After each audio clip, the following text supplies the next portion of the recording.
आज की दुनिया में हम सब मतलब लगभग हर कोई ऑनलाइन है ना?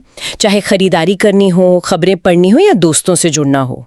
तो ऐसे में अगर कोई बिजनेस अपने ग्राहकों तक पहुंचना चाहता है तो उसे भी वहीं जाना होगा और इसका एक ही रास्ता है, डिजिटल मार्केटिंग। बिल्कुल।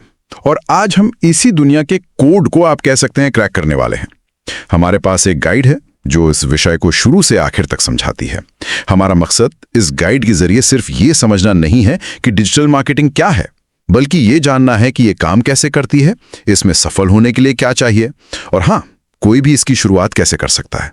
बिल्कुल, ये एक ऐसी फील्ड है जिसके बारे में सबने सुना है, पर मुझे लगता है बहुत कम लोग इसकी असली ताकत को समझते हैं। तो चलिए इस गाइड की मदद से डिजिटल मार्केटिंग की इस दुनिया की एक गहरी पड़ताल करते हैं। शुरुआत सबसे बुनियादी सवाल से करते हैं। आसान भाषा में ये है क्या? मतलब टीवी या अखबार के विज्ञापनों से ये अलग कैसे है? ये एक बहुत अच्छा सवाल है, क्योंकि यहीं पर इसका असली सार छिपा है।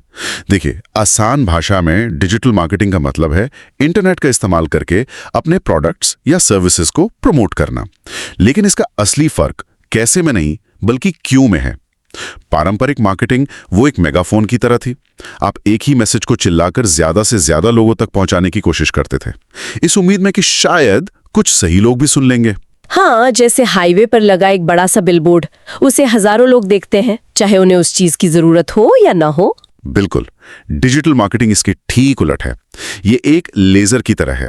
यहां मकसद ज्यादा से ज्यादा लोगों तक पहुंचना है ही नहीं, बल्कि इसका असली मकसद है ज्यादातर लोगों को नजरअंदाज करना, ताकि आप अपना सारा पैसा और मेहनत सिर्फ उन गिने चुने लोगों पर लगा सकें जो सच में आपके ग्राहक बन सकते हैं। ये मास मार्केटिंग नहीं है, ये माइक्रो सर्जरी है। माइक्रो सर्जरी, वाह, ये सुनने में बहुत दमदार लगता है। तो मतलब अगर मैं स्पोर्ट्स शूज बेच रही हूँ तो मैं अपना विज्ञापन सिर्फ उन लोगों को दिखा सकती हूँ जो रनिंग करते हैं या जिन्होंने हाल ही में स्पोर्ट्स शूज के बारे में ऑनलाइन सर्च किया है। ठीक यही। आप उम्र, लोकेशन, पसंद नापसंद, ऑनलाइन व्यवहार, इन सब के आधार पर अपने ग्राहक चुन सकते हैं। लेकिन इसकी दूसरी बड़ी ताकत है ना, नापने की क्षमता। आप सोचिए, अपने अखबार के विज्ञापन का असर कैसे नापेंगे? ये जानना तो लगभग नामुमकिन है कि उसे देखकर कितने लोग दुकान पर आए। सही बात है, वहां तो बस अंदाजा ही लगाया जा सकता है। जबकि डिजिटल मार्केटिंग में ₹1 का हिसाब होता है। कितने लोगों ने विज्ञापन देखा, कितनों ने क्लिक किया, कितनों ने खरीदारी की, ये सब कुछ रियल टाइम में पता चलता है। और जब आपके पास ये डेटा होता है तो आप अपनी स्ट्रैटेजी को तुरंत सुधार सकते हैं। यही इसे पारंपरिक तरीकों से कहीं ज्यादा किफायती और डिजिटल मार्केटिंग करता हूँ तो इसका असल में मतलब क्या होता है? मतलब वो दिन भर करते क्या है? ये तो एक बहुत बड़ा शब्द है, इसके अंदर क्या क्या आता है? आपने सही पकड़ा, ये एक अम्ब्रेला टर्म है बेसिकली। इसे समझने के लिए हम इसके मुख्य हिस्सों को 2 बड़े ग्रुप्स में बांट सकते हैं। पहला ग्रुप है ग्राहक आप तक कैसे पहुंचते हैं, मतलब वो तरीके जिनसे लोग खुद आपको ढूंढते हुए आते हैं। जैसे जब हमें किसी चीज की जरूरत होती है और हम गूगल पर सर्च करते हैं। बिल्कुल। इसमें सबसे पहला और सबसे जरूरी हिस्सा है SEO यानी सर्च इंजन ऑप्टिमाइजेशन। इसका मतलब है अपनी वेबसाइट को इस तरह से तैयार करना कि जब कोई आपके प्रोडक्ट से जुड़ा कुछ गूगल पर सर्च करे तो आपकी वेबसाइट सबसे ऊपर दिखे। और इसके लिए आपको गूगल को कोई पैसा नहीं देना होता। ये तो बहुत बढ़िया है, मतलब मुफ्त की मार्केटिंग। हाँ, ये मुफ्त है, लेकिन आसान नहीं है। इसमें समय और मेहनत लगती है। इसी ग्रुप में दूसरा हिस्सा आता है कंटेंट मार्केटिंग। मतलब आप ब्लॉग पोस्ट, वीडियो या उपयोगी गाइड बनाकर लोगों को अपनी तरफ खींचते हैं। आप सीधे सीधे अपना प्रोडक्ट नहीं बेच रहे, बल्कि उनकी कोई समस्या सुलझा रहे हैं। और जब लोग आपकी जानकारी पर भरोसा करने लगते हैं तो वो आपके ग्राहक भी बन जाते हैं। ठीक है, तो ये पहला ग्रुप हुआ जहां ग्राहक हमें ढूंढ रहा है। अब दूसरा ग्रुप क्या है? दूसरा ग्रुप है आप ग्राहकों तक कैसे पहुंचते हैं। इसमें वो तरीके आते हैं जहां आप खुद लोगों के सामने अपना मैसेज लेकर जाते हैं। इसका सबसे बड़ा उदाहरण है SEM यानी सर्च इंजन मार्केटिंग, जिसे हम पेड एड्स भी कहते हैं। जब आप गूगल पर कुछ सर्च करते हैं और सबसे ऊपर एड लिखा हुआ रिजल्ट देखते हैं, वो SEM का ही नतीजा है। अच्छा, तो SEO मेहनत करके टॉप पर पहुंचना है और SEM पैसे देकर तुरंत टॉप पर देखना है। एकदम सही। इसी ग्रुप में सोशल मीडिया मार्केटिंग भी आती है। फेसबुक, इंस्टाग्राम, लिंक्डइन पर विज्ञापन चलाना या कंटेंट पोस्ट करना। फिर ईमेल मार्केटिंग है, जहां आप सीधे लोगों के इनबॉक्स में अपने ऑफर्स भेजते हैं। और आजकल इन्फ्लुएंसर मार्केटिंग भी इसी का एक बहुत बड़ा हिस्सा बन गया है। ये सब तो ठीक है, पर हमें पता कैसे चलेगा कि फेसबुक पर डाला गया पैसा वो बर्बाद हो रहा है या काम आ रहा है? इन सब अलग-अलग हिस्सों को एक साथ जोड़ता क्या है? बेहतरीन सवाल। इन सबको जोड़ने वाली चीज है एनालिटिक्स और डेटा। यह इस पूरी मशीन का आप कह सकते हैं दिमाग है। गूगल एनालिटिक्स जैसे टूल्स आपको बताते हैं कि आपकी वेबसाइट पर लोग कहां से आ रहे हैं, वे क्या कर रहे हैं और कौन सी मार्केटिंग स्ट्रैटेजी सबसे ज्यादा असरदार है। बिना डेटा के डिजिटल मार्केटिंग अंधेरे में तीर चलाने जैसा है। ओके, ये सब सुनने में काफी जटिल लगता है।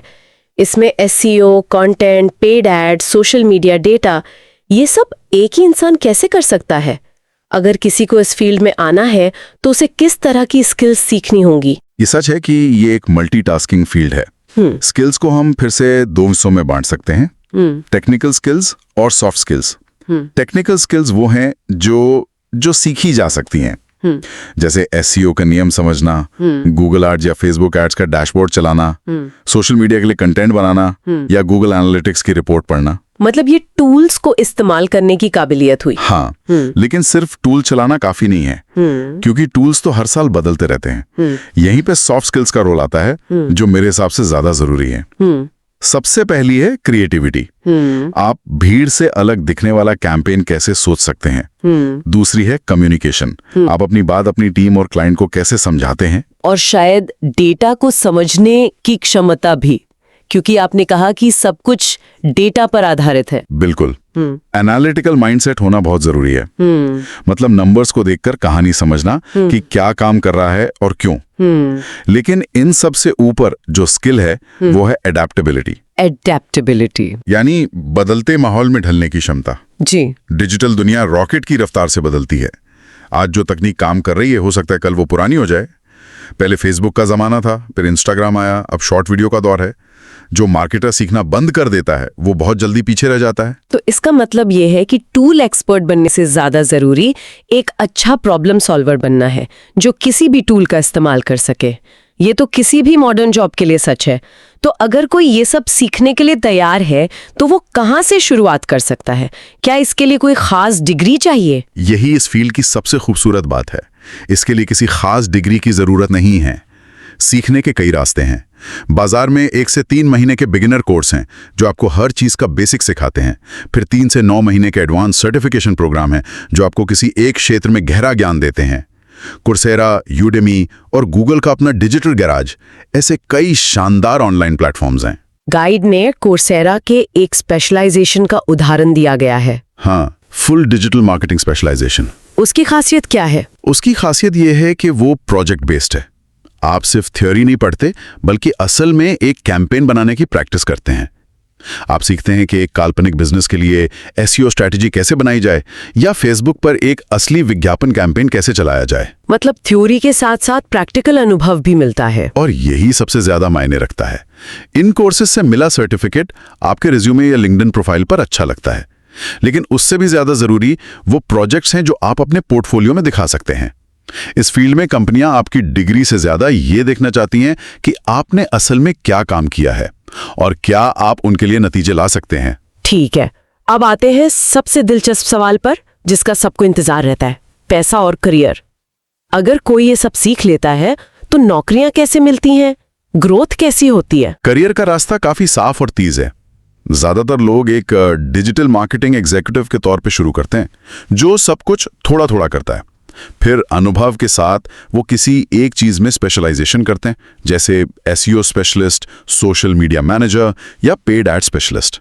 और इसके बाद मैनेजर लेवल पे क्या होता है? स्पेशलिस्ट बनने के बाद आप टीम को लीड करते हुए डिजिटल मार्केटिंग मैनेजर बनते हैं और फिर आगे चल के पूरी कंपनी की डिजिटल स्ट्रैटेजी को संभालने वाले डिजिटल हेड या सीएमओ भी बन सकते हैं। और बहुत से लोग तो कुछ साल काम करने के बाद अपनी खुद की एजेंसी या कंसल्टेंसी भी शुरू कर देते हैं। अब बात करते हैं सैलरी की। गाइड में भारत के जो आंकड़े दिए गए हैं वो क्या कहते हैं? आंकड़े काफी अच्छे हैं और दिखाते हैं कि इस फील्ड में ग्रोथ कितनी तेज है। एक फ्रेशर को जिसने अभी अभी शुरुआत की है, सालाना 3 लाख से 6 लाख रुपए तक मिल सकते हैं। ये शहर और कंपनी पर निर्भर करता है। और अनुभव के साथ ये कितना बढ़ता है? यहाँ पर असली उछाल आता है। सिर्फ 2 से 5 साल के अनुभव के साथ ये सैलरी बढ़कर 6 लाख से 12 लाख रुपए सालाना तक हो सकती है। और एक सीनियर मैनेजर या हेड की सैलरी 12 लाख से 30 लाख या उससे भी ज्यादा हो सकती है। वाह, मतलब 5 साल से भी कम समय में सैलरी दुगनी या उससे भी ज्यादा हो सकती है। ये ग्रोथ तो कई पारंपरिक इंडस्ट्रीज के मुकाबले बहुत तेज है। तेज है क्योंकि आपका काम सीधे सीधे कंपनी के बिजनेस पर असर डालता है। अगर आप कंपनी के लिए ज्यादा ग्राहक ला रहे हैं तो कंपनी आपको उसका इनाम देने में पीछे नहीं हटती है। और ये तो सिर्फ नौकरी की बात है। फ्रीलांसिंग में कमाई की संभावनाएं और भी ज्यादा हैं। अच्छा, फ्रीलांसिंग के बारे में गाइड में क्या बताया गया है? बहुत से लोग 9 से 5 की नौकरी नहीं करना चाहते। उनके लिए ये एक बेहतरीन फील्ड है। आप छोटे बिजनेस के लिए फ्रीलांस काम कर सकते हैं, अपनी खुद की एजेंसी शुरू कर सकते हैं या ब्रांड्स को सलाह देने वाले कंसल्टेंट बन सकते हैं।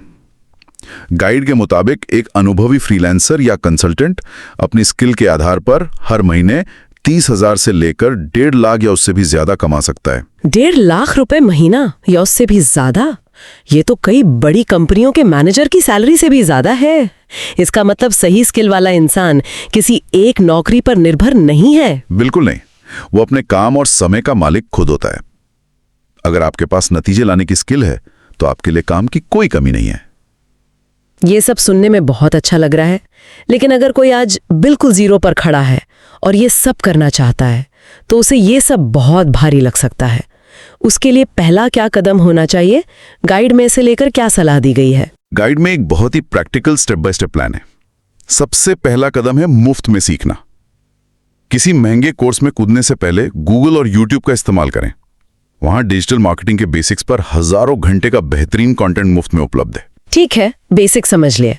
उसके बाद? दूसरा कदम है करके सीखना। सिर्फ वीडियो देखने से कुछ नहीं होगा। गूगल एनालिटिक्स और गूगल एड्स जैसे टूल्स के डेमो अकाउंट्स मुफ्त में मिलते हैं, उन पे जाकर प्रैक्टिस करें। इसके बाद अपना खुद का एक छोटा सा ब्लॉग या वेबसाइट बनाएं। वर्डप्रेस पर यह बहुत कम खर्चे में हो जाता है। आप जो भी सीख रहे हैं उसे अपनी वेबसाइट पर लागू करके देखें। एसईओ कैसे काम करता है, कंटेंट लिखने से क्या होता है, ये सब आपको तभी समझ आएगा जब आप खुद करेंगे। ये तो अपने लिए एक प्रैक्टिकल लैब बनाने जैसा हुआ। एकदम। और जब आपको थोड़ा आत्मविश्वास आ जाए तो अनुभव के लिए इंटर्नशिप या किसी छोटे बिजनेस के लिए बहुत कम पैसों में या मुफ्त में काम करें। इससे आपको असली दुनिया में काम कैसे होता है ये पता चलेगा। और सबसे जरूरी, इन सभी कामों को इकट्ठा करके अपना एक पोर्टफोलियो बनाएं। मतलब आपने जो भी कैंपेन चलाए, चाहे वो छोटे ही क्यों ना हो, और उनसे जो भी नतीजे मिले उन्हें एक जगह दिखाना। हाँ, आपका पोर्टफोलियो ही आपका असली रिज्यूमे है। जैसा मैंने पहले कहा, इस फील्ड में डिग्री से ज्यादा प्रैक्टिकल स्किल की कीमत है। अगर आपका पोर्टफोलियो मजबूत है और आप दिखा सकते हैं कि आपने एक बिजनेस को 10% भी ग्रो करने में मदद की है, तो कोई आपसे आपकी डिग्री के बारे में नहीं पूछेगा। तो संक्षेप में कहें तो डिजिटल मार्केटिंग एक तेजी से बढ़ती हुई फील्ड है, क्योंकि हर बिजनेस ऑनलाइन जा रहा है। इसमें करियर जल्दी आगे बढ़ता है, सैलरी अच्छी है और फ्रीलांसिंग के भी शानदार मौके हैं। और सबसे अच्छी बात यह है कि इसे कोई भी किसी भी बैकग्राउंड से सीख सकता है, बस सीखने की लगन होनी चाहिए। बिल्कुल। आज हमने डिजिटल मार्केटिंग के क्या, क्यों और कैसे पर बात की, लेकिन इस फील्ड का सबसे बड़ा सच ये है कि ये हमेशा बदलती रहती है। तो फिर इसमें भविष्य के लिए सबसे बड़ा सवाल क्या है? सबसे बड़ा सवाल ये नहीं है कि अगला बड़ा टूल कौन सा होगा या मुझे कौन सा प्लेटफॉर्म सीखना चाहिए। असली सवाल यह है कि जब आज का सबसे बड़ा प्लेटफॉर्म पुराना हो जाएगा, तब मैं क्या करूंगा। भविष्य का सबसे सफल मार्केटर वो नहीं होगा जो किसी एक टूल का मास्टर हो, वो होगा जो बदलाव का मास्टर हो। असली स्किल टूल सीखना नहीं है, बल्कि सीखते रहने की क्षमता विकसित करना है।